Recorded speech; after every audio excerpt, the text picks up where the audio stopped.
Everyone, I'm Rohini and today we'll discuss the topic Doctrine of Caveat Emptor under the SOGA.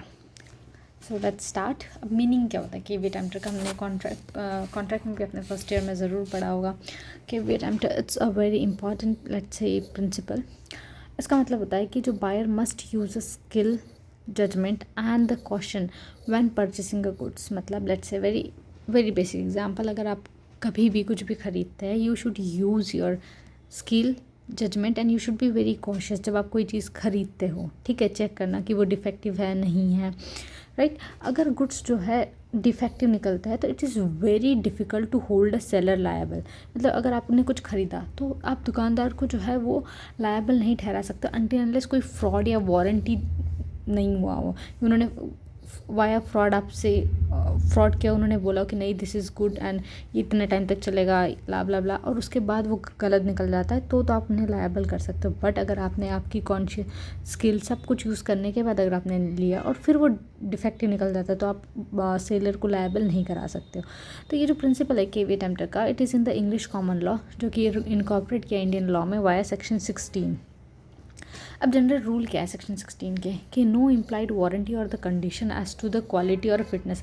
तो कोई implied warranty नहीं मानी जाएगी, कोई इम्प्लाइड वारंटी या कंडीशन नहीं मानी जाएगी for the fitness of a good for any particular purpose. तो बायर जो खरीदार है that buyer is expected to examine. तो कहते थे भाई अगर आप खरीदो तो ये आपकी जिम्मेदारी है कि आप चेक करो थरोली कि दैट गुड इज़ अच्छे कंडीशन में है नहीं है बिफोर द परचेसिंग, बिकॉज आप you can not just blame the seller. Then the second is the exception to the caveat emptor. तो ऐसे कौन से एक्सेप्शन है इस प्रिंसिपल के?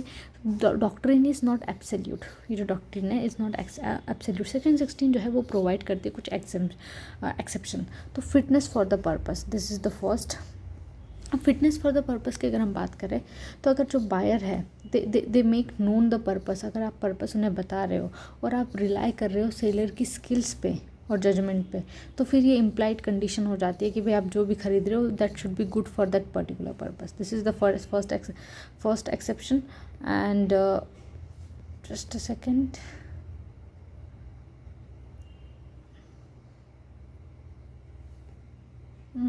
आई गेस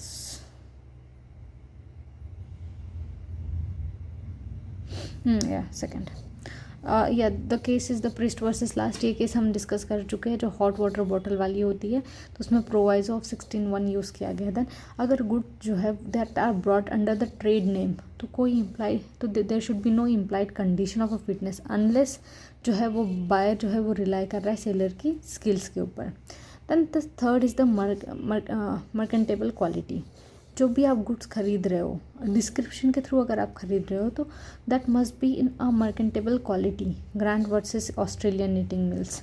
अगर डिफेक्टिव निकल जाता है तो फिर आप सेलर को जो है लायबल कर सकते हो. Then the fourth exception is the sale by sample. अगर सैम्पल अगर जो यहाँ पे जो वो सेल करते हैं सैम्पल के through that should match a bulk quantity. If not satisfactory तो फिर आप जो है सेलर को लायबल करा सकते हो. Then the fifth exception is the sale by description. तो जैसा डिस्क्राइब किया गया है that should be the exact same.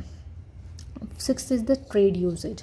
Implied condition या वारंटी अराइज हो सकती है from the usage of a trade fraud और मिस रिप्रेजेंटेशन. अगर सेलर जो है जो बेचने वाला वो कोई भी फैक्ट आपसे कंसाइल करता है डिफेक्ट के बारे में या मिस रिप्रेजेंट करता है गुड के बारे में, तो केविएट एम्प्टर जो है वो अप्लाई नहीं होगा और इसमें आप जो है वो लायबल करा सकते हो सेलर को.